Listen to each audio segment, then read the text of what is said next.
સંશોધન એટલે શું અને કેવી રીતે થાય? મિત્રો, આ દુનિયામાં આપણને જે કંઈ પણ દેખાય છે ને એ બધું સંશોધનને આભારી છે. તમે વિચાર કરો 5000 4000 વર્ષ પહેલા જ્યારે માણસ જાત હતી ત્યારે માત્ર નેચર હતું, કુદરત હતી અને કશું જ શોધ નહીં થયેલી.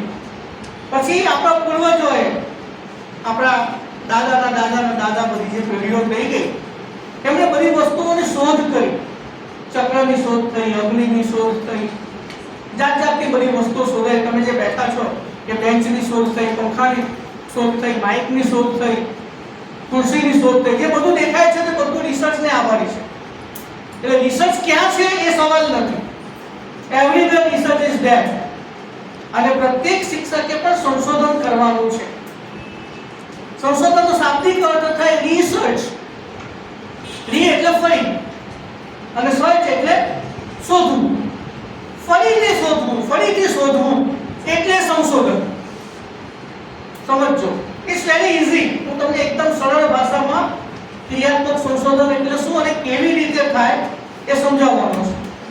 મેં 4-5 સેમ્પલ પણ તમારા માટે રાખ્યા છે, ગાઈડલાઈન પણ છે. એ બધું આ સેશન પ્રોટેક્ટર સાહેબને આપીશ. તમને કોઈ તકલીફ નથી પડવાની. You will be able to do your action research very nicely and very smoothly. On the contrary, you will enjoy. તમે તમારું સંશોધન કરતા તમને આનંદ આવશે, મજા આવશે. તો what is research? Research એટલે ફરીથી શોધવું. શિક્ષણમાં જ્યારે વાત કરીએ ત્યારે શિક્ષણના જે પ્રશ્નો છે, શિક્ષણની જે સમસ્યાઓ છે, એ સમસ્યાઓનો વૈજ્ઞાનિક પદ્ધતિસરનો વ્યવસ્થિત ઉકેલ એટલે રિસર્ચ. સમજો, આપણને જે સમસ્યા અનુભવાય છે, જે પ્રોબ્લેમ અનુભવાય છે, જે તકલીફ થાય છે, જે મૂંઝવણ થાય છે, એ મૂંઝવણનો વૈજ્ઞાનિક વ્યવસ્થિત ઢબે ઉકેલ લાવવો એટલે રિસર્ચ. મને ડોક્ટર ગુણવંતભાઈ શાહ સાહેબનો એક પ્રસંગ મેં કોઈ જગ્યાએ સાંભળેલો, એ સૌથી પહેલા શેર કરવાનું મન થાય. ડોક્ટર ગુણવંતભાઈ શાહ સાહેબનું નામ આપ સૌ જાણતા હશો. ગુજરાતના જાણીતા વિચાર પુરુષ, લેખક, શિક્ષણ શાસ્ત્રી. એ પહેલા ચેન્નાઈની યુનિવર્સિટીમાં પ્રોફેસર હતા. ચેન્નાઈ, મદ્રાસ, ત્યાં પ્રોફેસર હતા. અને અહીંથી એક ગુજરાતી કોઈ અધ્યાપક એમને ભણવા માટે ત્યાં ગયા હતા. ત્યાં બધી મુલાકાત થયા પછી એ લોકો સાથે રેસ્ટોરન્ટમાં જમવા ગયા. ચેન્નાઈની રેસ્ટોરન્ટમાં ગુણવંતભાઈ શાહ સાહેબ અને એમની અહીંથી મેં સાંભળેલી વાત છે કે આમાં થોડો હકીકત દોષ એમ તેમ હોઈ શકે, એનો અર્થ તમે બરાબર સમજો. એટલે રેસ્ટોરન્ટમાં જમવા ગયા ત્યારે એમણે સાઉથમાં તો રાઈસ મળે, આપ સૌ જાણો છો. એટલે રાઈસ અને કઢીનો ઓર્ડર આપ્યો. રાઈસ અને કઢી આવ્યા ત્યાં સુધી બધું જોતા હતા, ઓબ્ઝર્વેશન કરતા હતા. આજુબાજુના બધા ટેબલ્સ ઉપર ત્યાંના લોકલ લોકો બરાબર ભોજન લઈ રહ્યા હતા. મસ્તીથી, આરામથી, નિરાંતે એમનું ભોજન આરોગી રહ્યા હતા. ગુણવંતભાઈ અને પેલા સાહેબની ડીશ આવી એટલે પેલા જે મહેમાન હતા એમણે પહેલો કોળિયો રાઈસનો લીધો એટલે અંદર કાકડી આવી. એટલે સાઈડ પર કરીને પાછી બીજો કોળિયો લીધો તો એમાં પણ કાકડી આવી. દરેક કોળિયામાં કાકડી એમને દેખાવા માંડી. એટલે ગુણવંતભાઈ શાહ સાહેબને એને કહ્યું, પેલા સાહેબ જે અહીંથી ગયા હતા તેમને, કે ગુણવંતભાઈ આમાં તો રાઈસમાં બધી કાકડીઓ છે, તમારામાં છે? ગુણવંતભાઈ કીધું જો મારામાં પણ છે. તો આપણે શું કરવાનું? કઈ નહીં, આ કાકડીઓને સાઈડ પર ખસેડીને આપણે સારું સ્વસ્થ ભોજન લઈ લેવાનું, કાકડીઓને સાઈડ પર ખસેડી દેવાનું. પણ સવાલ એ છે કે આજુબાજુના બધા જ ટેબલ પર જે લોકો જમે છે એમના ટેબલ પર એમની રાઈસમાં પણ કાકડીઓ હશે ને? કારણ કે રાઈસ એ પ્રકારની છે, ક્વોલિટી એ પ્રકારની છે. તો પેલા સાહેબે પૂછ્યું તો કે આ લોકો કેવી રીતે ખાય છે? આપણે તો કાકડી દેખાય છે, બાજુમાં ડીશ કરી તો બાજુના ટેબલ પર જે બેઠેલા હતા તેમની રાઈસની ડીશમાં પણ કાકડી હોય. તો પેલા સાહેબે પૂછ્યું કે સાહેબ આપણી કાકડીઓથી ખાઈશું કેવી રીતે? આપણે તો ખસેડી લઈશું એટલે ખાઈ લઈશું, પણ બાકીના મિત્રો કાકડી સાથે ખાઈશું. એનો મતલબ એમ કે એમને કાકડીઓ દેખાતી જ નથી. એનો મતલબ એમ કે કેટલાક શિક્ષકોને સમસ્યાઓ દેખાતી જ નથી. સમજો કેટલાક શિક્ષકો ભણાવી રાખે છે, they don't feel કે there is some problem. એટલે ક્રિયાત્મક સંશોધન કરવા માટેની પહેલી પૂર્વ શરત એ છે કે ખાતરી દેખાવી જોઈએ, એટલે કે સમસ્યા દેખાવી જોઈએ, એટલે કે પ્રોબ્લેમ દેખાવો જોઈએ. એક્શન રિસર્ચની શરૂઆત પ્રોબ્લેમથી થાય છે, સમસ્યાથી થાય છે, યાદ રાખજો. સંશોધન એટલે બીજું કંઈ નહીં. સંશોધન એટલે તમને જે સમસ્યા અનુભવાય છે એ સમસ્યાને સોલ્વ કરવા માટેનો વ્યવસ્થિત વૈજ્ઞાનિક પદ્ધતિસરનો પ્રયાસ. ઓકે, અને આપણી પહેલી પ્રોબ્લેમ એ છે કે પ્રોબ્લેમ દેખાતા નથી. સર, આપણો પહેલો પ્રોબ્લેમ આ છે કે કયા વિષય પર રિસર્ચ કરવું. અમારા એમફિલ પીએચડી ના બધા વિદ્યાર્થીઓ ગાઈડન્સ લેવા આવે, મળે, સેશન્સ થાય, 2-3 કલાકની. તો એનો પહેલો સવાલ એ હોય કે સાહેબ કયા વિષય પર રિસર્ચ કરીએ. સમજો. એટલે મિત્રો સૌથી પહેલા તમને મારી વિનંતી એ છે કે શિક્ષક તરીકે આપણે સંવેદનશીલ બનીએ. આપણામાં ધબકતું હોય અને એને ફીલ થાય કે યાર there is some problem, તો રિસર્ચની શરૂઆત થાય. સમજો. અને એકદમ સહેલું છે, અને તમે પ્રોબ્લેમ જુઓ પણ છો. હું અહીંયા સ્ટેપ સમજાવવાનો છું, કેવી રીતે એને સ્ટ્રક્ચર કરવાનું તે સમજાવવાનું છું. તમે પ્રોબ્લેમ નથી જોતા એવું નથી.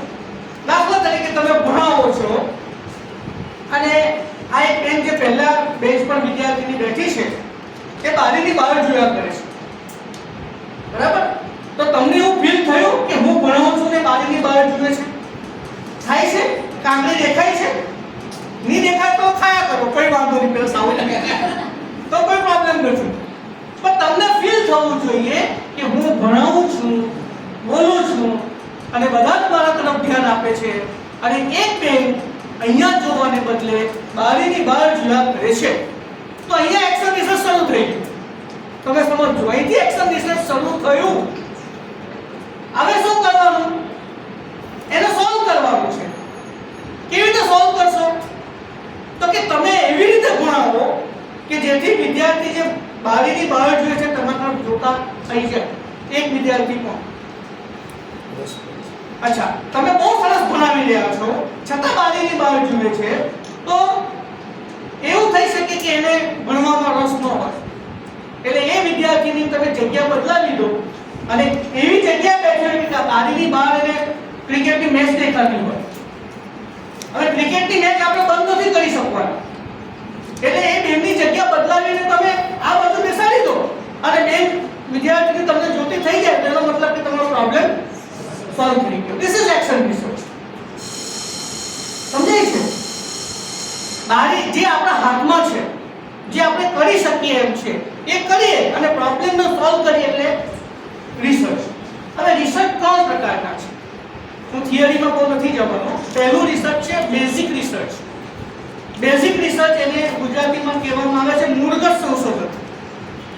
એના માટે બીજો શબ્દ છે શાસ્ત્રીય સંશોધન. અંગ્રેજી બીજો શબ્દ છે ક્લાસિકલ રિસર્ચ. આ બધા નામ છે. આ સંશોધન એવું છે કે જેમાં સિદ્ધાંતની શોધ થાય છે. માણસો આખી જિંદગી આપી દે ત્યારે એક જ સિદ્ધાંત શોધે, તે આ મૂળગત સંશોધન. દાખલા તરીકે ટેલિવિઝનની શોધ જેને કરી, એ ટેલિવિઝનની શોધ એ મૂળગત સંશોધન છે. ટેલિવિઝનની શોધ કરી, આ સિદ્ધાંત પર ટેલિવિઝન ચાલે છે એમ. રાઈટ બ્રધર્સે વિમાનની શોધ કરી, તો એ મૂળગત સંશોધન છે. કેટલા બધા મહેનત, કેટલા બધા વર્ષો પછી એમણે શોધ્યું કે આ રીતે વિમાન ઉડે. સમજો.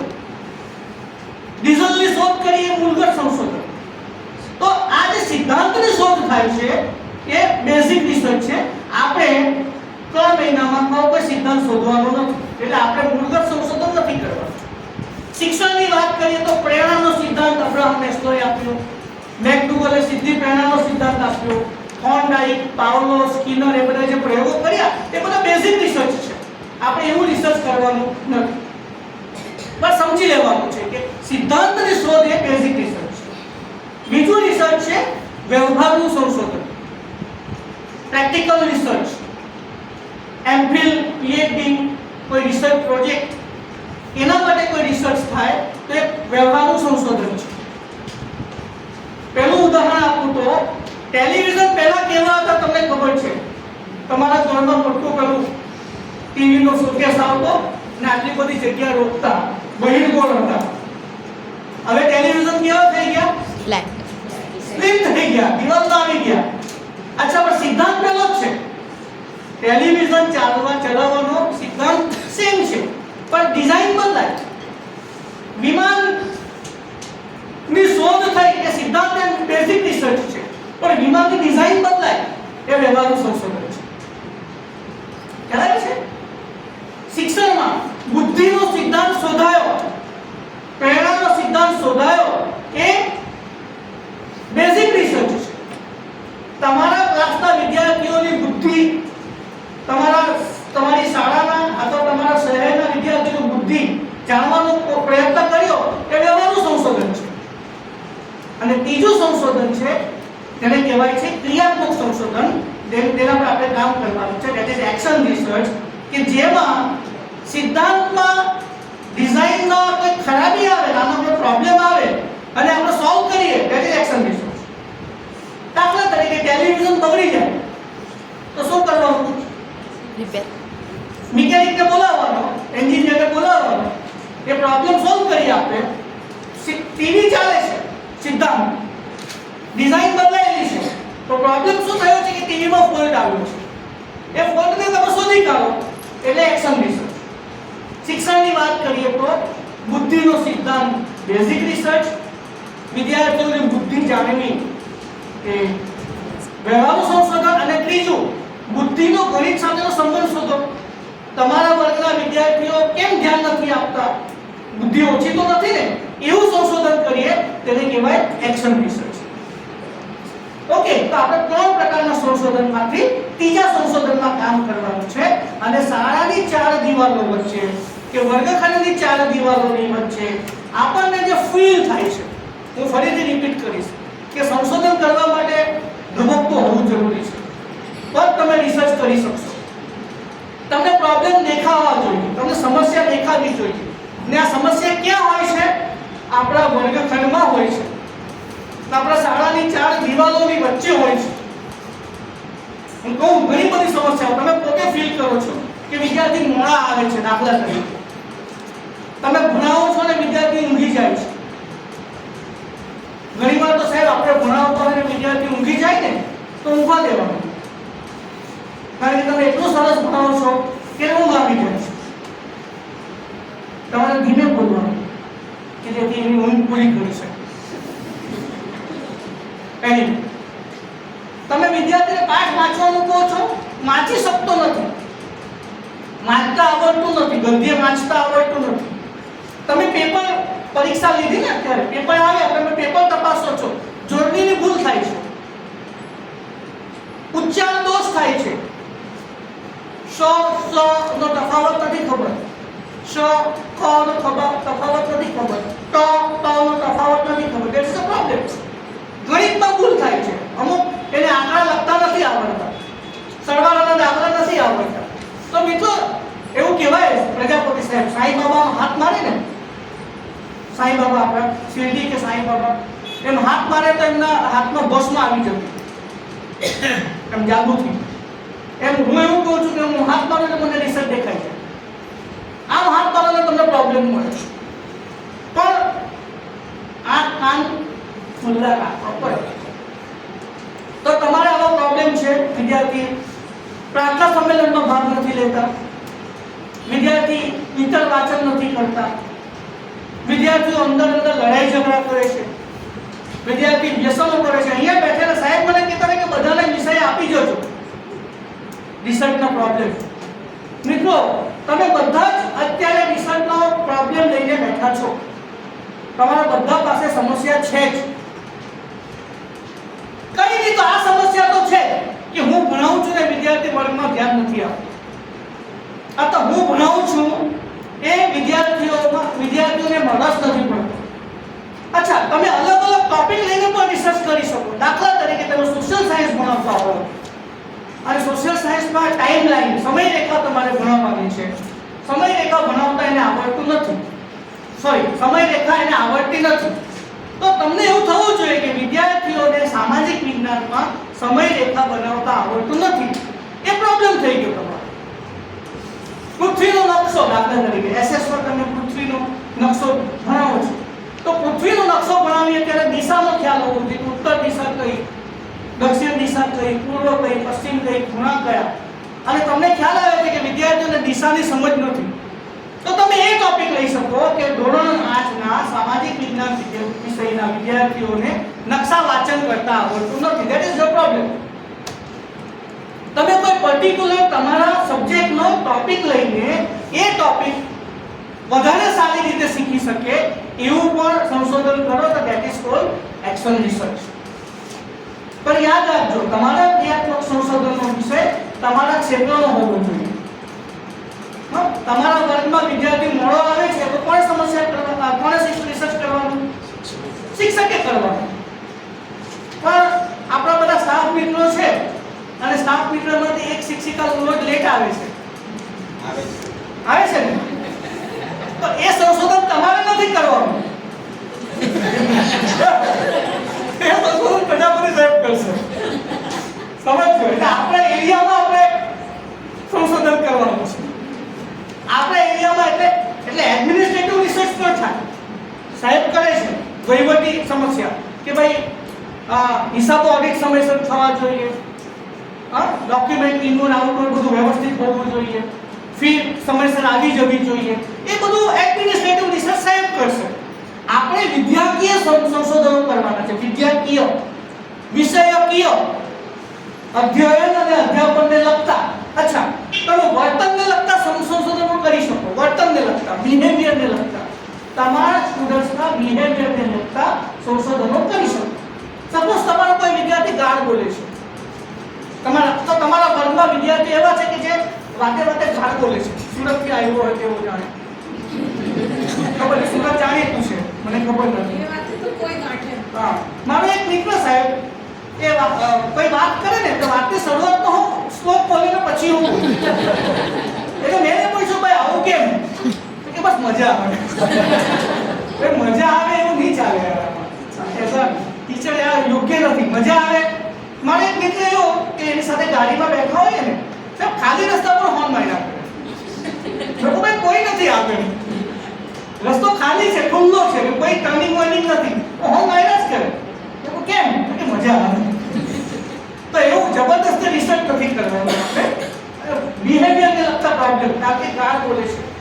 અચ્છા, સ્કૂલમાં જાઓ અને કેમ્પસમાં બધા હાઉસ પડેલા હોય, બોમ્બે, ગોવા, કલકત્તા બધું આવે ને.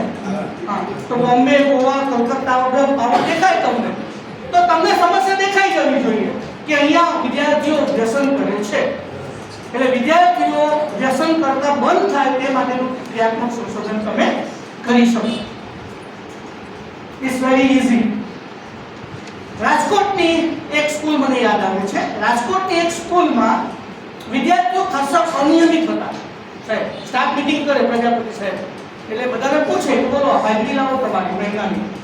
અને જોયું મહિનાની હાજરીઓનો સ્ટડી કર્યો ત્યારે ખબર પડી કે વિદ્યાર્થીઓ ઘણા બધા અનિયમિત છે, ગેરહાજર રહે છે. અને જે શાળાના સંચાલક હતા, આચાર્ય હતા, તે સંવેદનશીલ હતા. એમને એમ થયું કે વર્ગમાં શાળામાં વિદ્યાર્થીઓ અનિયમિત કેમ છે, ચાલો એક્શન રિસર્ચ કરીએ. એક્શન રિસર્ચ ઇન્ડિવિડ્યુઅલ પણ થાય અને ટીમમાં પણ થાય. એક શિક્ષક પણ કરી શકે અને બે ત્રણ શિક્ષક ભેગા મળીને પણ કરી શકે, પણ આપણે આપણા જ્ઞાન સત્રમાં ઇન્ડિવિડ્યુઅલ કરવાનું છે. આપણે ટીમ બનાવીને નથી કરવાનું. આપણને જે સમસ્યા દેખાશે, તમને અનુભવાય છે, એનું રિસર્ચ કરવાનું છે. હું કેવી રીતે કરું તેના પર જવાનો છું, પણ ઝડપથી તમને આનો બેકગ્રાઉન્ડ આપી દઉં. તો પહેલા સાહેબ ટીમ બનાવી અને અભ્યાસ કર્યો કે ભાઈ કેમ અનિયમિત છે, વિદ્યાર્થીઓ કેમ ગેરહાજર રહે છે.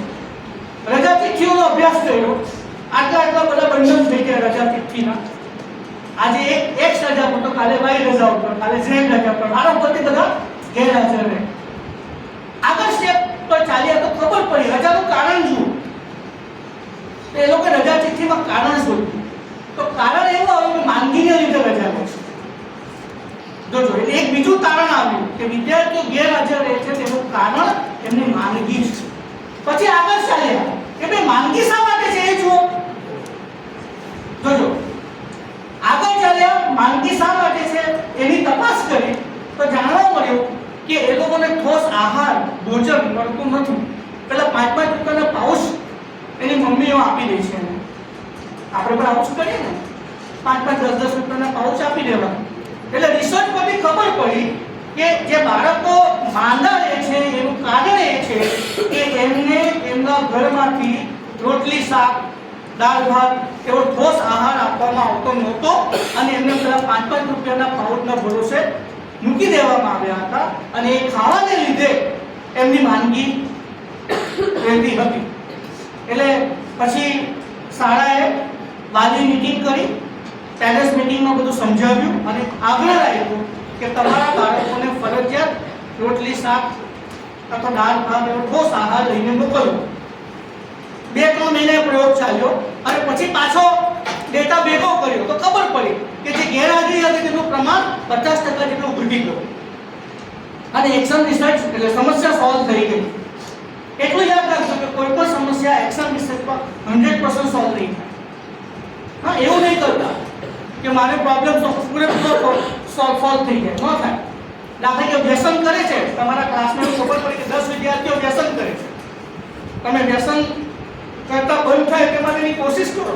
10 માંથી એક જો વ્યસન કરતો બંધ થાય ને તો પણ ભયો ભયો એ એમને છૂટે એવું નથી. સમજાય છે કે 100% સોલ્યુશન ક્યારે પણ આવતું નથી, આવવાનું નથી. પણ આપણે સાયન્ટિફિક એપ્રોચ કરવાનું છે, આપણે રિસર્ચનો પ્રોસેસ કરવાનું છે. That's important. સાહેબ હું ઘણીવાર કોઈ સ્કૂલોમાં જાઉં ને તો એક જસ્ટ શેર કરું છું વાત કે ટોયલેટ બાથરૂમ વિદ્યાર્થીઓને જેમ જોયું, વિદ્યાર્થીઓના ટોયલેટ બાથરૂમની નજર એમ જઈ આવીએ, બાથરૂમ વોશરૂમ જઈ આવીએ તો આપણને ખ્યાલ આવી જાય કે સ્કૂલ કેવી છે. એક માપદંડ છે સ્કૂલ, પેલું શ્રેષ્ઠ શાળાના બધા માપદંડ હોય ને તેમાં એડ કરવા જેવું છે. એટલે ઘણીવાર હું કોઈ સ્કૂલોમાં બધા કાર્યક્રમોમાં જવાનું થાય એટલે વોશરૂમ જાઉં એટલે પેલા સાહેબ કે છે અહીંયા આપણું પર્સનલ પ્રાઇવેટ તો ના જઈ જાઉં અને ત્યાં જઈને આવું પછી મને ખબર પડી જાય કે સ્કૂલ કઈ કક્ષાની છે. એટલે એક સ્કૂલમાં આવું જ થયું સાહેબ કે હું ગયો અને પછી આવીને પણ મેં જુદું ઓબ્ઝર્વેશન, તમારા વિદ્યાર્થીઓ બહુ સંસ્કારી છે, તમારું ટોયલેટ બાથરૂમ એકદમ ચોખ્ખું છે, કોઈ બીભત્સ લખાણ ગંદુ લખાણ એવું કંઈક તમારા ટોયલેટ બાથરૂમમાં જોવા નથી મળ્યું. I really appreciate. એટલે સાહેબે કીધું સાહેબ દર મહિને કલર કરાવો.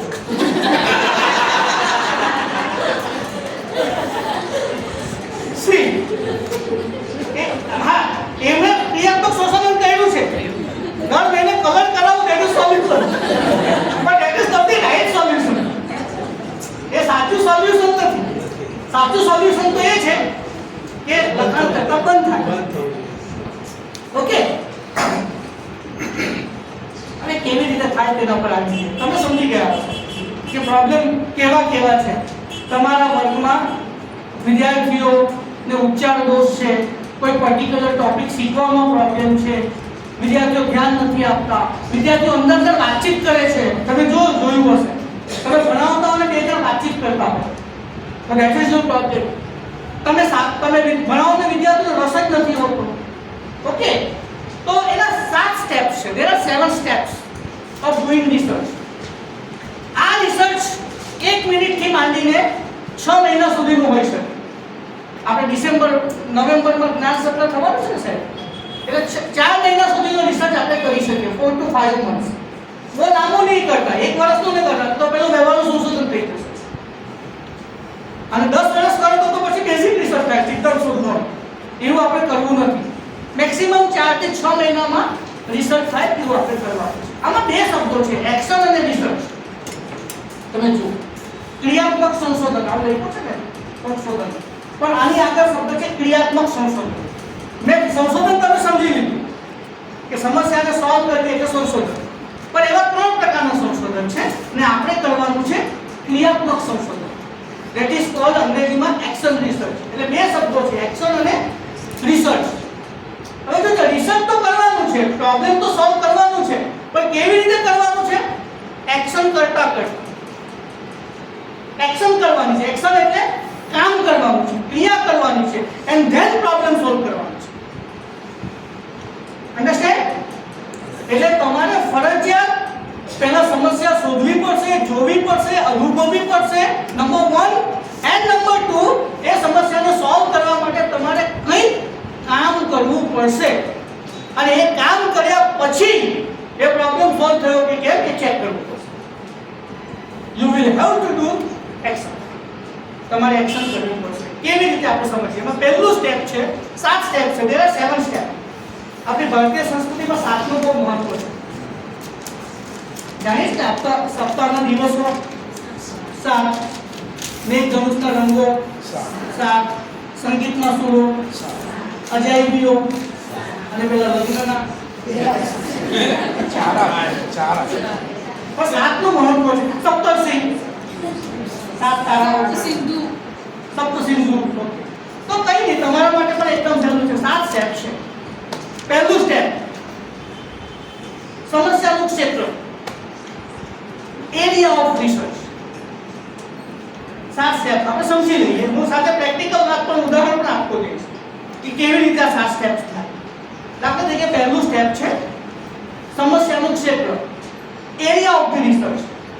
હવે મિત્રો, ક્રિયાત્મક સંશોધનનો કોન્સેપ્ટ જ એ છે કે વર્ગખંડની 4 દિવાલોની વચ્ચે કે શાળાની 4 દિવાલો વચ્ચે તમને અનુભવાતી સમસ્યાને સોલ્વ કરવી એટલે એક્શન રિસર્ચ. બાજુની સ્કૂલમાં જે પ્રોબ્લેમ હોય તે તમારો પ્રોબ્લેમ નથી, એનો એક્શન રિસર્ચનો વિષય છે. એટલે આપણો એરિયા શું થશે? નારાયણ વિદ્યાલય ભરૂચ, એ આપણું એરિયા થશે, આપણો ક્ષેત્ર. એનો ધોરણ 8 નો વર્ગ લો તો ધોરણ 8 નો વર્ગ, બરાબર? 8 નો વર્ગ લો તો 8 નો વર્ગ, whatever. This is your first step. તમારે નક્કી કરવાનું છે કે તમારે કયા એરિયામાં રિસર્ચ કરવાનું છે, અને ઓબ્વિયસલી આપણે આપણા એરિયામાં રિસર્ચ કરવાનું છે. પહેલી શાળામાં વિદ્યાર્થીઓ લેટ આવે છે એ આપણો પ્રોબ્લેમ નથી, એ શાળાનો પ્રોબ્લેમ છે. બીજો સ્ટેપ તે છે સંશોધનની સમસ્યા, સ્ટેટમેન્ટ ઓફ ધ પ્રોબ્લેમ. અંગ્રેજીમાં એને કહેવાય સ્ટેટમેન્ટ ઓફ ધ પ્રોબ્લેમ, અથવા સંશોધનની સમસ્યા. અને મિત્રો, આ જો નક્કી થઈ જાય ને તો અડધું રિસર્ચ પૂરું થઈ જાય. મેં શરૂઆતમાં કહ્યું તેમ શેના પર સંશોધન કરવું એ સમજાતું નથી. સંવેદનશીલતા, થોડી અવલોકન, ઓબ્ઝર્વેશન, આંખ કાન ખુલ્લા રાખો તો તમને સમસ્યા માંગવા નહીં જતા.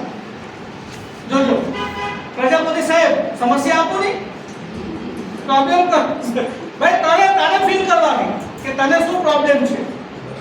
ઓકે, તો ધીસ ઇઝ નંબર 2, સમસ્યા સંશોધન. હવે એમાં આવી સમસ્યા હોઈ શકે કે ધોરણ 8 ના વર્ગના વિદ્યાર્થીઓના ગુજરાતી ભાષાનો ઉચ્ચાર દોષ થાય છે. તમે લખી લો, ધોરણ 8 ના વર્ગના વિદ્યાર્થીઓના ગુજરાતી ભાષાના ઉચ્ચાર દોષ. ઉચ્ચાર દોષ, ઉચ્ચાર સાચા ન થાય. હા, પેલા પારસી તને કીધેલું તો ખરું, તું આવતો કેમ નથી? તો એ તમને પ્રોબ્લેમ થયો છે. તો આવતો કેમ નથી કેમ નહીં બોલે? હા, મેં આવેલી કે હું આવી હતી. જો કેટલાક શિક્ષકો પણ આવું બોલે છે, મેં તો આવેલો જ નહીં. ભાઈ તું મેં તો આવેલો નહીં. તો આ ધીસ ઇઝ નંબર 1. ચાલો, બીજો પ્રોબ્લેમ હું તમને ઉદાહરણ આપું થોડા કે ભાઈ ધોરણ 8 ના વિદ્યાર્થીઓના અક્ષરો નબળા, હસ્તાક્ષરો નબળા છે. This is topic number 2. Okay, then ધોરણ 11 ના અર્થશાસ્ત્રના વિદ્યાર્થી, ધોરણ 11 ના અર્થશાસ્ત્રના વિદ્યાર્થીઓને અર્થશાસ્ત્ર વિષયમાં રુચિ નથી. શુષ્ક લાગે છે, ડ્રાય લાગે છે. આ પ્રોબ્લેમ. વર્ગ શિક્ષણ કાર્યમાં વિદ્યાર્થીઓ ધ્યાન આપતા નથી. Another problem. વિદ્યાર્થીઓ ચાલુ ક્લાસમાં ડબ્બો ખાય છે, નાસ્તો કરે છે, ચોકલેટ ખાય છે, એકબીજાને પાટિયા મારે છે. હા, એ પ્રોબ્લેમ ટીચર રાખે છે. Problem. Feel. Yes, you are having your problem. Yes. Okay. તો મને એમ લાગે છે કે પ્રોબ્લેમ તો બધાને મળી ગયા હોય છે. કોઈને પ્રોબ્લેમ શોધવામાં જો એકદમ સહેલું સાહેબ, પ્રજાપતિ સાહેબ, ખાલી ધ્યાન દો. Rajpipla diet, Bharuch diet, Navsari diet, Surat diet, Valsad diet, આ બધી ડાયટ્સમાં હું એક્શન રિસર્ચ ઉપર એ લોકોને 2,000 ની ગ્રાન્ટ મળે છે. દર વર્ષે 1 લાખ રૂપિયા આવે અને 50 રિસર્ચ આપવાના, 2,000 ની ગ્રાન્ટ મળે. હું બધાને એક્શન રિસર્ચનો વિષય એક જ દિવસમાં આપી આપું. અત્યારે મારા અધ્યાપકો પાસે ફરજિયાત કરાવ્યા 2,000 ની ગ્રાન્ટ આપવાની, લોકો કરો, સબમિટ થઈ ગયા કાલે. અહીંયા બેઠેલા બધાને રિસર્ચનો પ્રોબ્લેમ મળી ગયો. What you have to do, તમારો વિષય પસંદ કરો કે ભાઈ તમારો વર્ગ પસંદ કરો કે ધોરણ 8 ના સમાજ વિજ્ઞાન વિષયના વિદ્યાર્થીઓને ખાલી જગ્યા ટોપિકમાં અધ્યયનમાં મુશ્કેલીઓ પડે છે. થઈ ગયા બધા ટોપિક સમજો, પણ ખરેખર થવું જોઈએ. હા, અને આગળ હું તમને એનો આધાર જોઈશે, એનો આધાર જોઈશે. અહીંયા બેઠેલા બધાને પ્રોબ્લેમ આપી દીધો ધોરણ 8 ના અથવા ધોરણ ખાલી જગ્યાના, ખાલી જગ્યા વિષયના, ખાલી જગ્યા ટોપિક પર વિદ્યાર્થીઓને અધ્યયનમાં મુશ્કેલી પડે છે. ક્લિયર? તો બીજો સ્ટેપ થઈ ગયું સમસ્યા. આઈ રિપીટ, પહેલું ક્ષેત્ર, બીજું સમસ્યા. નાઉ ત્રીજું સ્ટેપ ધેટ ઇઝ સમસ્યાના સંભવિત કારણો.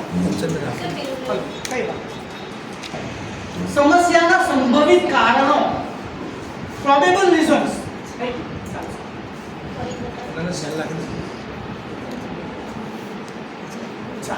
મિત્રો, આ પ્રોબ્લેમ આવ્યો અને સોલ્યુશન થઈ ગયું, એક્શન રિસર્ચ થઈ ગયું.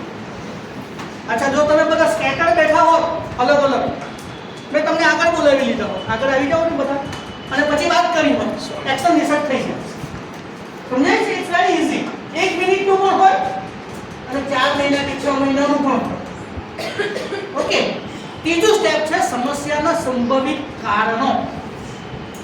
દાખલા તરીકે પ્રાર્થના સંમેલનમાં અથવા સહઅભ્યાસિક એવું કરીએ, પ્રાર્થના સંમેલનમાં બધા વિદ્યાર્થીઓ ભાગ નથી લેતા. This is another problem. કે વિદ્યાર્થીઓ, તમામ વિદ્યાર્થીઓ સહઅભ્યાસિક પ્રવૃત્તિમાં જોડાતા નથી. ધ્વજવંદનના દિવસે આવતા નથી. હા, that is a problem. Okay.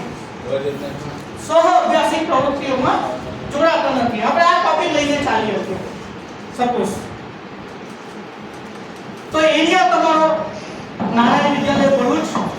સમસ્યા, ધોરણ 8 ના વિદ્યાર્થીઓ શાળાકીય સહઅભ્યાસિક પ્રવૃત્તિમાં જોડાતા નથી. That is the problem. Now ત્રીજું સ્ટેપ છે પાયાની માહિતી. ત્રીજું સ્ટેપ છે પાયાની જરૂરી માહિતી ભેગી કરવી. બેઝિક ઇન્ફોર્મેશન કલેક્ટ કરવી. This is the third step. જો અહીંયા શું લખવાનું છે તમારે સાહેબ, આ લોકો પાસે લેવા તમારે લખવું પડશે કે તમે જે સમસ્યા પસંદ કરી છે બીજા સ્ટેજ ઉપર, એ સમસ્યા તમારી પાસે આવી એનો આધાર શું, એને કહેવાય પાયાની જરૂરી માહિતી. સપોઝ વિદ્યાર્થીઓના હસ્તાક્ષર નબળા છે, એ તમને સમસ્યા લીધી, તો તમને કેવી રીતે ખબર પડી? તો કદાચ પરીક્ષાનો પેપર તપાસતા ખબર પડી, કદાચ નોટબુક ચેક કરતા તમને ખબર પડી, કદાચ તમે સુલેખન સ્પર્ધા રાખી અને પછી તમને ખબર પડી. વિદ્યાર્થીઓ ઇતર વાંચન નથી કરતા. દાખલા તરીકે ધીસ ઇઝ ધ પ્રોબ્લેમ. તો વિદ્યાર્થી ઇતર વાંચન નથી કરતા, તમને કેવી રીતે ખબર પડી? તો કે લાઇબ્રેરીમાં ઇશ્યુ રજિસ્ટર જોયું. અત્યારે મારી કોલેજમાં મેં આવું સંશોધન કરાવ્યું છે કે મારી કોલેજના તાલીમાર્થીઓ લાઇબ્રેરીનો ઉપયોગ જ નથી કરતા. This was my problem. એક અધ્યાપકને આપેલું. એ કેવી રીતે જાણ્યું? એમ જોઈને ખબર પડે ના, એનો આધાર જોઈએ. એટલે મેં કહ્યું કે લાઇબ્રેરીનો ઇશ્યુ રજિસ્ટર શોધો. ઇશ્યુ રજિસ્ટરમાં જુઓ વિદ્યાર્થીઓ બુક્સ ઇશ્યુ નથી કરાવતા. ઇટ મીન્સ કે ધેર ઇઝ અ પ્રોબ્લેમ કે વિદ્યાર્થીઓ ગ્રંથાલયનો, કોલેજ ગ્રંથાલયનો કે સ્કૂલ ગ્રંથાલયનો ઉપયોગ કરતા નથી. તો તમે કોઈ દસ્તાવેજને પણ આધાર તરીકે મૂકી શકો. નોટબુક, પરીક્ષાના પેપર, કોઈ બીજા ડોક્યુમેન્ટ. વિદ્યાર્થીઓ મોડા આવે છે. મારી કોલેજમાં બાયોમેટ્રિક્સ છે સાહેબ. દર મહિને બાયોમેટ્રિક્સ વિદ્યાર્થીઓનું પણ દર મહિને થાય એટલે પેલો રિપોર્ટ જનરેટ કરીને પ્રિન્ટ આઉટ લઈ અને પછી બોલાવીએ કે જો આટલા દિવસનો મોડો આવ્યો છે, તો મારો બાયોમેટ્રિક્સનો રિપોર્ટ છે એ શું થયો? આધાર થયો. તમારી જે સમસ્યા છે એનો આધાર કયો છે એ તમારે ત્રીજા સ્ટેપમાં લખવાનું છે ફરજિયાત. સ્પોટ રિસર્ચ કહેવાય ને. હું ખાલી જોઈને એમ ન કહી શકું કે સાહેબ તમને શું પ્રોબ્લેમ છે. Okay, whatever the problem is, you have to mention the base of that particular problem. Clear Amma? Without ચોથું સ્ટેપ. હવે પેલું સમસ્યાના સંભવિત કારણો. સમસ્યાના સંભવિત કારણો. Probable reasons of the problem. અહીંયા તમારે મિત્રો યાદ રાખજો, હું કહું છું તે બિલકુલ ફાઇનલ 10 થી 12 કારણો તમારે લખવાના છે. અને કારણો કયા પાછા? ચોથું સ્ટેપ. યસ સર, ચોથું સ્ટેપ સંભવિત. ફરીથી પહેલું સ્ટેપ સમસ્યાનું ક્ષેત્ર, બીજું ક્ષેત્ર સમસ્યા પોતે, ત્રીજું સ્ટેપ પાયાની જરૂરી માહિતી on which the problem is generated, અને ચોથું સ્ટેપ છે સમસ્યાના સંભવિત કારણો. જોજો હવે તમારું જે ત્રીજા સ્ટેપ પર તમે સમસ્યા લખી છે ને તેના સંભવિત કારણો તમારે વિચારવાના છે, લખવાના છે. અને કેટલા લખવાના છે? 10 થી 12. હું માપ પણ કહી દઉં છું 10 થી 12 વિચારો અને લખો. દાખલા તરીકે એક પ્રોબ્લેમ આપણે લઈએ કે વિદ્યાર્થીઓને અર્થશાસ્ત્ર વિષયમાં રસ નથી. આ આપણો પ્રોબ્લેમ છે. શિક્ષકને ફીલ થયું. અચ્છા, ઓબ્ઝર્વેશન થી પણ ફીલ થઈ શકે. હા, એવું પણ લખી શકે કે મને એવું અનુભવાય છે કે વર્ગમાં વિદ્યાર્થીઓ ઊંઘી જાય છે, વર્ગમાં વિદ્યાર્થીઓ બગાસા ખાય છે, વર્ગમાં વિદ્યાર્થીઓ પ્રશ્નોના જવાબ નથી આપતા. એને આધારે તમે ઓબ્ઝર્વેશન પણ લખી શકો પાયાની માહિતી. ડોક્યુમેન્ટ્સ હોવું જ અનિવાર્ય નથી. તો આપણો પ્રોબ્લેમ આ છે કે વિદ્યાર્થીઓને અર્થશાસ્ત્ર વિષયમાં રુચિ નથી. This is the problem. તો હવે સંભવિત કારણો વિચારો. બોલો કયા કારણો હોઈ શકે? પહેલું કારણ આ હોઈ શકે. હા, yes, anyone. what would be the reason? દાખલા તરીકે હું એમ કહું કે આજે સુરતથી ભરૂચ આવતી બસને અકસ્માત થયો. સુરતથી ભરૂચ આવતી એસટી બસને અકસ્માત થયો. તમારા મનમાં શું આવે છે? હવે કારણો આવે છે. Probable, not sure. હા, યસ બેન. કદાચ એવું બની શકે કે ડ્રાઈવરને ઝોકું આવી ગયું. Okay fine. તો કદાચ ડ્રાઈવરને ઝોકું આવ્યું હશે, તેથી બસને અકસ્માત થયો હશે. સંભવિત કારણ નંબર 1. બીજું? યસ બેન. બ્રેક ફેલ થઈ ગયો હશે, તેથી અકસ્માત થયો હશે. કારણ નંબર 2 સંભવિત છે. હો, this is not fact. Yes બેન. ઓકે, ડ્રાઈવર કદાચ વ્યસન કરીને બસ ચલાવતો હશે એટલે અકસ્માત થયો હશે. Very good. Wrong side overtake કરવાની કોશિશ કરી હશે. બરાબર છે, એક્ઝેક્ટલી કરેક્ટ. ડ્રાઈવરની સ્પીડ વધારે હશે. Okay fine. હા, રસ્તામાં કોઈ પ્રાણી આવી ગયું હોય તો અકસ્માત થયો હશે. સામેવાળાની ભૂલ હશે. તો જુઓ, આ તમને એક સમસ્યા કીધી કે બસને અકસ્માત થયો છે. તમે આવા સંભવિત આ સાચા નથી. તેમ વિદ્યાર્થીઓને અર્થશાસ્ત્ર વિષયમાં રસ નથી. હવે એના કારણ બોલો. બાળકને વિષયમાં એ ગમતો જ ના હોય. Okay fine. તો પહેલું કારણ લખો. બાળકને વિદ્યાર્થીને અર્થશાસ્ત્ર વિષય ગમતો ન હોય. શિક્ષકને ભણાવવાની સ્કિલ સારી ના હોય. Exactly correct. શિક્ષકની ભણાવવાની રીત સારી ન હોય. Okay yes. હા બેન સર. શિક્ષકની ભણાવવાની ટેકનિક રસપ્રદ ન હોય. શિક્ષક ન ગમતો હોય. Exactly correct. વિષય વસ્તુનું પૂરતું જ્ઞાન ન અપાતું હોય. ઓકે પછી યસ. એનીવન? વધારે પડતા વિષયાંતર થતા હોય. ઉદાહરણો આપવામાં આવતા હોય. બરાબર. પ્રવૃત્તિ લક્ષી શિક્ષણ ન હોય. યસ.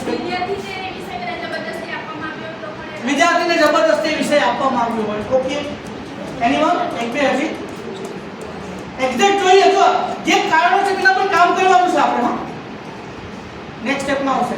શિક્ષક દ્રશ્ય શ્રાવ્ય સાધનનો ઉપયોગ ન કરતો હોય. શિક્ષક બ્લેકબોર્ડનો ઉપયોગ ન કરતો હોય. શિક્ષક નકારાત્મક વલણ ધરાવતો હોય. શિક્ષક એવું જ બોલતો હોય કે આ ઇકોનોમિક્સ લઈને હું બેઠા તમે છે અવાજ પણ ધીરો હોય. શિક્ષકની ભણાવવાની ટેકનિક બરાબર ન હોય. યસ બેન, હા. વિષય વસ્તુ વિષયાંતર થતું હોય. યસ બેન. બાળકો પ્રશ્ન પૂછે પણ શિક્ષક જવાબ ના આપતા હોય. બિલકુલ. વિદ્યાર્થીઓના પ્રશ્નોને એન્ટરટેઇન ન કરતા હોય. કેટલા બધા કારણ આવ્યા છે હજી. યસ બેન, ઉર્વશી બેન. વિશેષ પછી જ્યારે આવા થિયરિકલ સબ્જેક્ટમાં ત્યારે ઓકે, વિશેષ પછીનો તાસ હોય તો આવું બને તો યસ. બીજું કઈ થઈ શકે આવા? હા, યસ બેન. એનીવન? ઓકે, તો અહીંયા આપણે સંભવિત કારણો વિચારી લીધા. ક્લિયર? હવે બીજી વાત કહું સાથે. એક્શન રિસર્ચ એ શાળાની સમસ્યા તો દૂર કરે જ છે, પણ સાથે સાથે સેલ્ફ ઇમ્પ્રુવમેન્ટ કરે છે. It help for the self improvement. હું તમને વચ્ચેથી અટકાવીને એક મારો નાનો પણ પ્રસંગ કહું. હું બારડોલીની બીએડ કોલેજમાં 5 વર્ષથી ઇન્ચાર્જ પ્રિન્સિપાલ તરીકે કામ કર્યું 2002 થી 7માં. અને ત્યારે મેં મારા પર રિસર્ચ કર્યો.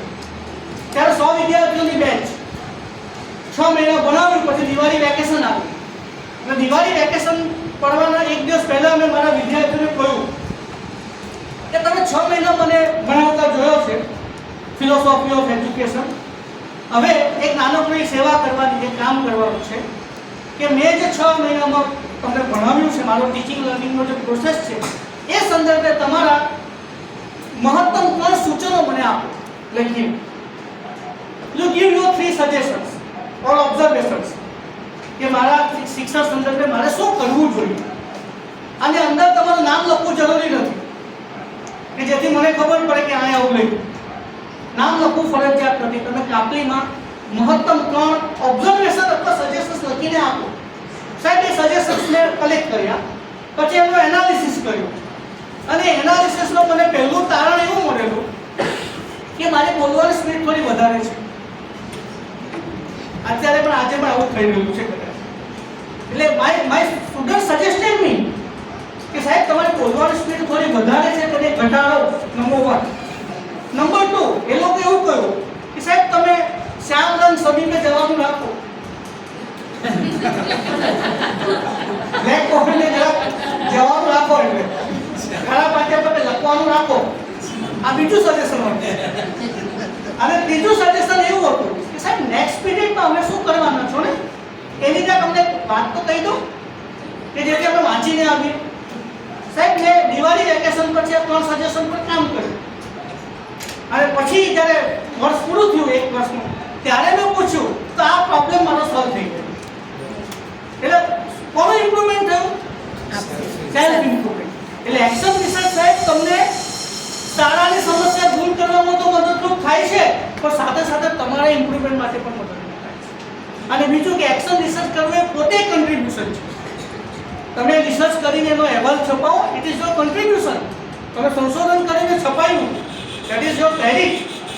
એટલે તમે કરજો.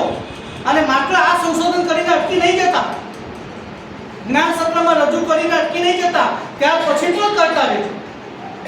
ઓકે, તો આપણો ચોથો સ્ટેપ પૂરો થયો. સમસ્યાના સંભવિત કારણો વિચારી લીધા. હવે 5મું સ્ટેપ, અને એ છે ક્રિયાત્મક ઉત્કલ્પનાઓની રચના. ક્રિયાત્મક ઉત્કલ્પનાઓની રચના એકદમ સહેલું છે. ક્રિયાત્મક એટલે તમે સમજો છો જેમાં ક્રિયા કરવાની થાય, અને ઉત્કલ્પના એટલે એક ભારેખમ શબ્દ તમને લાગે. ઉત્કલ્પના એટલે હાઇપોથેસિસ, ધારણા. Exactly right. ધારણા, અટકળ, અનુમાન. એને રિસર્ચની ભાષામાં ઉત્કલ્પના કહેવાય. કલ્પના નથી આ. ધીસ ઇઝ નોટ કલ્પના, ધીસ ઇઝ ઉત્કલ્પના. There is a difference between કલ્પના એન્ડ ઉત્કલ્પના. કલ્પનામાં કોઈ આધાર નથી હોતો, ઉત્કલ્પનામાં આધાર હોય છે. ઓકે, તો આપણે ઉત્કલ્પના રચવાની છે. અને જો તમારા 3-4 સ્ટેપ થઈ ગયા ને તો 5મું સ્ટેપ એકદમ સહેલું છે. ક્રિયાત્મક ઉત્કલ્પના રચવાનું. તમે જે સંભવિત કારણો રચ્યા છે ને એને ઉત્કલ્પનામાં પરિવર્તિત કરી. સંભવિત કારણ હવે શું બની જશે? ક્રિયાત્મક ઉત્કલ્પના બની જશે. કેવી રીતે બનશે હું કહું. તો ક્રિયાત્મક ઉત્કલ્પના હંમેશા જો અને તોના સ્વરૂપમાં હોય છે. ઇફ એન્ડ સો, જો અને તોના સ્વરૂપમાં હોય કે શિક્ષક દ્રશ્ય શ્રાવ્ય સાધનનો ઉપયોગ નથી કરતા, આ સંભવિત કારણ છે ને. હવે એને તમે ક્રિયાત્મક ઉપકરણમાં કન્વર્ટ કરો. કેવી રીતે? તો કે જો શિક્ષક દ્રશ્ય શ્રાવ્ય સાધનનો ઉપયોગ કરશે તો શું તમારો જે પેલો પ્રોબ્લેમ છે ને Solve તો થશે. વિદ્યાર્થીઓ સોલ્વ અર્થશાસ્ત્રમાં ધ્યાન આપતા થશે. થશે. તો તમારું સેમ રહેવાનું છે, તો બદલાવાનું નથી, because it is your problem. તો શું થશે? તો વિદ્યાર્થીઓ અર્થશાસ્ત્રમાં રસ લેતા રસ લેતા થશે. એટલે જે સંભવિત કારણ છે એનો જે પોર્શન છે આગળ બાજુ તમે એને જોના સ્વરૂપમાં મૂકી દો કે જો શિક્ષક વિદ્યાર્થીઓને પ્રશ્ન પૂછવા માટે પ્રોત્સાહિત કરશે તો વિદ્યાર્થીઓ અર્થશાસ્ત્ર વિષયમાં રસ લેતા થશે. જો શિક્ષક ઉદાહરણો આપશે તો વિદ્યાર્થીઓ અર્થશાસ્ત્ર વિષયમાં રસ લેતા થશે. જો રિસેસ પછીનો પીરિયડ બદલીને એનો તાસ પહેલા કરવામાં આવશે તો વિદ્યાર્થીઓ જે તમારું જો સંભવિત કારણ છે ને એને જો અને તોમાં કન્વર્ટ કરી થઈ શકે. કોઈ પ્રોબ્લેમ થઈ શકે ને, આમાં કોઈ પ્રોબ્લેમ નથી. હા, આ બધું પણ ચેનના અંકોડાની જેમ સંકળાયેલું છે. હા, ક્રિયાત્મક ઉપકરણ ત્યારે જ રચાય કે જો સંભવિત કારણ બરાબર વિચારેલો હોય તો. સંભવિત કારણ ક્યારે આવે કે જો પાયાની માહિતી બરાબર ભેગી કરી હોય તો. અને પાયાની માહિતી શેને આધારે આવે? સમસ્યાને આધારે. તો અહીંયા આપણું પાંચમું સ્ટેપ પૂરું. જો અને તોના સ્વરૂપમાં અને 3 થી 4 પાનામાં તમારે પ્રેઝન્ટેશન આપી દેવાનું. 3 થી 4 પાના એમાં આ બધી વસ્તુ આવશે, એનો સેમ્પલ પણ હું આપવાનો છું. પણ પહેલા સમજી લો how to do action. Action કેવી રીતે કરવાની છે તે સમજી લો, ક્યાં કરવાની છે તે સમજી લો. Then it's very easy. Okay, અહીંયા સુધીના સ્ટેપ્સમાં કોઈ problem? Okay, now 6th step, છઠ્ઠું step, that is very important. આ એક્શન પાર્ટ છે. આને કહેવાય પ્રયોગનું આયોજન અને અમલ. પ્રયોગનું આયોજન અને અમલ.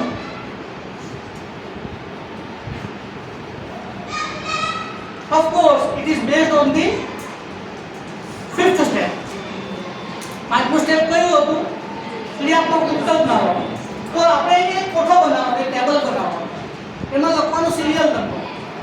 સિરિયલ નંબરમાં 1 થી 12 જે તમે સંભવિત કારણ લખેલા, 1 થી 12 તમે એના આધારે જે ક્રિયાત્મક ઉપકલ્પના લખેલી તે 1 થી 12 નંબર લખો. બાજુમાં જે તમારી ક્રિયાત્મક ઉપકલ્પના છે તે લખી દો.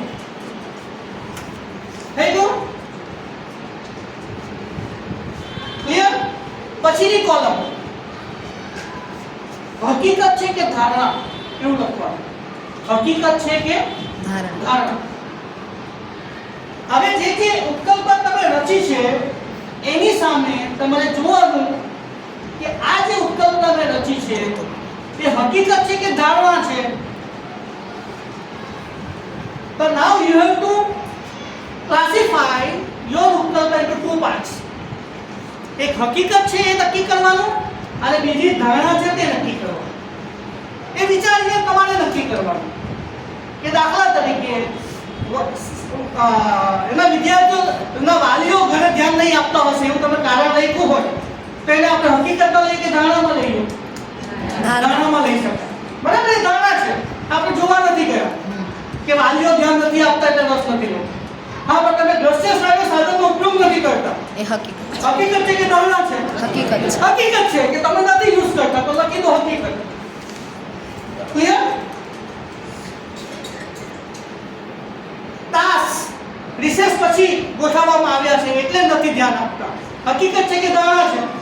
આ ધારણા છે કે ભાઈ એવું તો જરૂરી નથી કે તાસ પછી નો તાસ હોય તો ન પડે. તો બીજા વિષયનું શું? સેમ પ્રોબ્લેમ બીજા વિષયમાં પણ આવી શકે ને, એટલે એને ધારણામાં તમે લખી શકો. અચ્છા, શિક્ષક ઉદાહરણ નથી આપતા, એ હકીકત. હકીકત તમે જાણો છો. જો આપણી જાતને વફાદાર રહેવાનું છે, હકીકત કે ધારણા તમે નક્કી કરો અને એના આધારે પછી આગળ ચાલવાનું છે. હવે જે 12 કારણો આપણે વિચારેલા સંભવિત એના આધારે 12 ઉપકલ્પનાઓ લખેલી તેમાંથી આપણે 5-7 ને હકીકતમાં લખ્યું ને 5-7 ને ધારણામાં લખ્યું. હવે નેક્સ્ટ સ્ટેપ, શિક્ષક કઈ કરી શકે આમાં? હા કે ના, એક કોલમ બનાવો. શિક્ષક કઈ કરી શકે? હા કે ના? શેમાં કરી શકે કે નહીં કરી શકે? શેમાં લખવાનું હવે? હકીકતમાં કરે છે. ધારણામાં તો કઈ થાય જ નહીં ને, એટલે તો ધારણા લખીને પૂરી કરી દીધી વાત. હવે આપણે શું કરવાનું છે? જે હકીકત છે એમાં શિક્ષક કરી શકે કે કેમ? દ્રશ્ય શ્રાવ્ય સાધનનો ઉપયોગ કરી શકે? હા. હા. ઉદાહરણો આપી શકે? હા. હા. વિષયના વિડિયો બતાવી શકે? હા. હા. કોઈ એક્સપર્ટને બોલાવીને અર્થશાસ્ત્રનું મહત્વ સમજાવી શકે? હા. હા. તો જે હા હા વાળા છે એ તમે લખી દીધા. ધારો કે 6 થયા. ક્લિયર? હવે છેલ્લી કોલમ એમાં લખવાનું અગ્રતાક્રમ. અગ્રતાક્રમ, પ્રાયોરિટી. તમે જે હકીકત લખી, તમે કંઈ કરી શકો તેવું હા લખ્યું, એવા જેટલા હા છે એને નંબર આપો. કે સૌથી પહેલા શું કરવું જોઈએ? કે દ્રશ્ય શ્રાવ્ય સાધનનો ઉપયોગ કરવો. બીજું શું કરવું જોઈએ? ઉદાહરણ આપવું. ત્રીજું શું કરવું જોઈએ? વિડિયો બતાવવો. ચોથું શું કરવું જોઈએ? અલગ અલગ પદ્ધતિથી ભણાવવું જોઈએ. પાંચમું શું કરવું જોઈએ? અન્ય વિષયના ઉદાહરણ બોલાવવું જોઈએ. 5 થઈ શકે. આ 5 તમે નક્કી કરી દીધું. નાવ નીચે એ ટેબલની નીચે લખવાનું છે કે સમયગાળો. સમયગાળો કેટલા સમયમાં કરવાનું છે, કેટલા સમય માટે કરવાનું છે. એટલે હવે પ્રયોગનું આયોજન, હવે આપણે ક્રિયા કરવાની છે. જે 5 નક્કી કર્યું ને એ આપણે કરવાનું છે. કેટલા સમયગાળા માટે કરવું છે? તો લખો 2 મહિના. આ તો દરેકની સામે તમે લખી દો અઠવાડિયું. નાઉ યુ હેવ ટુ પ્લાન.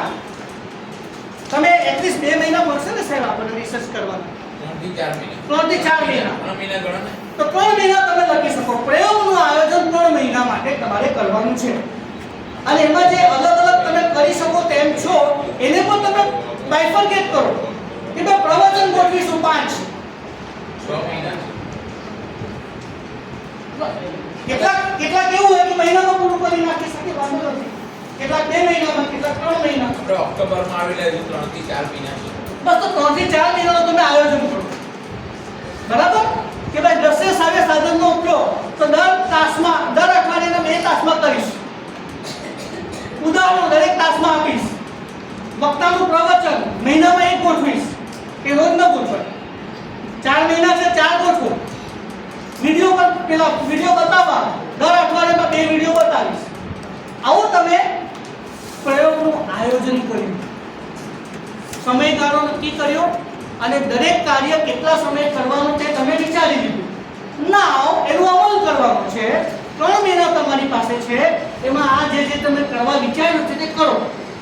અને ત્યાર પછીનું છેલ્લું સ્ટેપ તારણ અને પરિણામ. તારણ અને પરિણામ. જોજો આ ક્યારે શોધવાના? 3 મહિના પછી. હો અચ્છા, શેના આધારે શોધવાના? તો કે તમે પાયાની માહિતી લખેલી ને શરૂઆતમાં, એ શેના આધારે લખેલી? એ જ આધારે હવે તમે જુઓ હવે શું થયું. સમજાય છે? તમે ટેસ્ટ પણ લઈ શકો. ધારો કે ટેસ્ટ લીધી હોય શરૂઆતમાં, નિદાન કસોટી લીધી હોય કે વિદ્યાર્થીની ક્યાં કચાશ થાય છે, એ ટેસ્ટ તમે પહેલા લીધેલી અને એવું નક્કી કરેલું કે જોડણીમાં ભૂલ થાય છે. હવે પાછી એ ટેસ્ટ લો. સમજો. અને પહેલી ટેસ્ટ અને અત્યારની ટેસ્ટ વચ્ચેનો ડિફરન્સ શોધી કાઢો. એટલે એવું બનશે કે પહેલા 25 ભૂલ થતી હતી, હવે 5 ભૂલ થાય છે. That is the result. કે ભાઈ એક્શન રિસર્ચ કરવાને લીધે, 3 મહિના સુધી પ્રયોગ કરવાને લીધે વિદ્યાર્થીઓની જે જોડણીમાં 25 ભૂલ થતી હતી તે હવે ઘટીને 5 થઈ ગઈ છે. That is the research. That is the problem A solve. અને મિત્રો ક્યારે પણ 100% પ્રોબ્લેમ સોલ્વ થવાનો નથી. સાસુએ સાસુ જ રહેવાની. અરે પરિવર્તન આવે. આ તો જવાન જીત ખરાબ પડી સોરી. પણ પ્રોબ્લેમ 100% સોલ્વ નથી થવાનો.